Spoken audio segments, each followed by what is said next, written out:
Happy Saturday morning, or shall I say afternoon, everybody.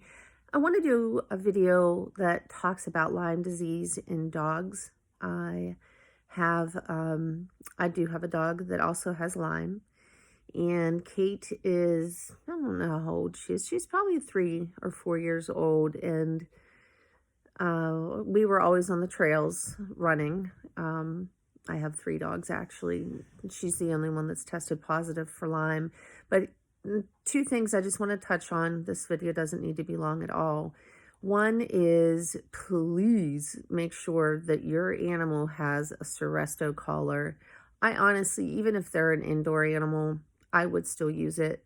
I haven't found a single tick on any of my animals since they've gotten the Seresto collar. Before that, they always had a tick I was pulling off. And I was trying to go the natural route, and that's unfortunate. I wish I hadn't. Had I stuck with what I knew, which was Seresto, then I think life would be a little different right now.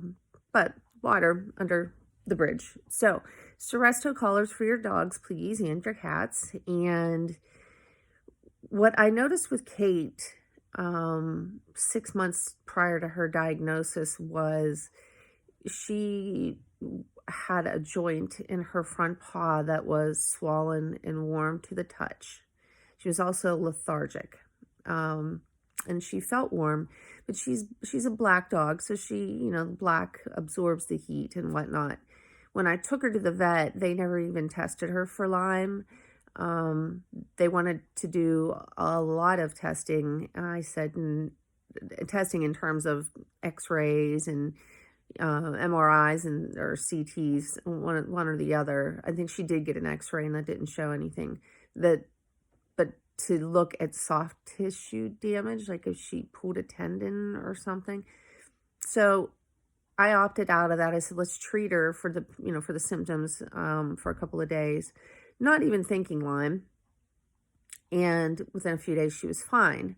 Well, fast forward 6 months later, I take her and my other dog up to the Adirondacks for a stay in this real primitive cabin. It was so cool.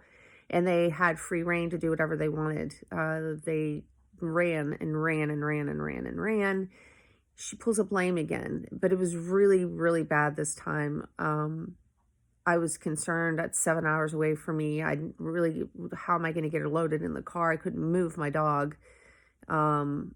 She just laid on the couch, and it was very sad.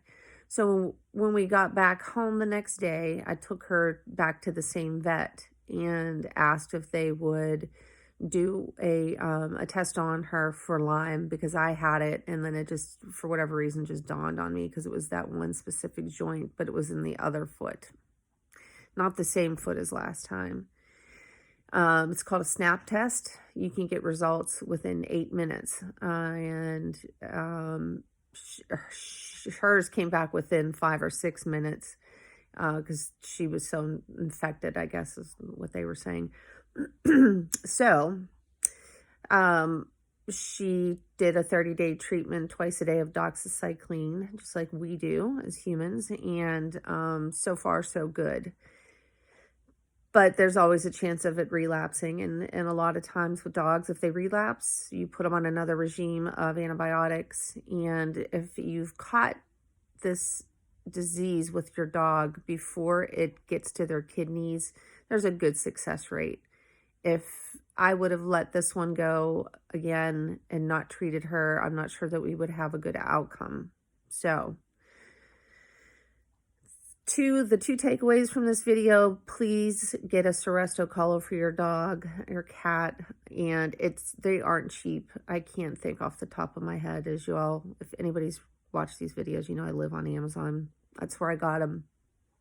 And if your dog or cat is acting lame and limping, favoring a paw, dragging their ass in, things like that, something's not right. Before you spend a ton of money on anything else, have them do the snap test to see if they have Lyme. Okay? Happy weekend, everybody.